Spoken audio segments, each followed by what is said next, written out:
আমাৰ গুৰুৰো গুৰু জগতগুৰু শ্ৰীমন্ত শংকৰদেৱে এই ভাগৱত ভাগ সকলোৱে বুজিব পৰাকৈ স্ত্ৰী ক্ষুদ্ৰ অন্তজাতি তৰুক বুলি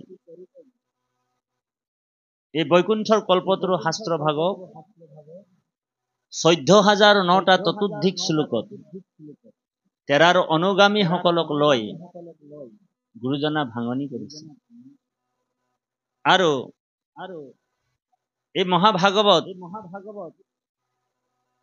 শ্ৰৱণ কৰি কীৰ্তন কৰি সেৱা কৰি দৰ্শন কৰি সাক্ষাৎ ভগৱানক কলিযুগত লাভ কৰিবৰ উপায় কোনে দিছে? আমাক আমাৰ গুৰুজনাই প্ৰদান কৰিছে।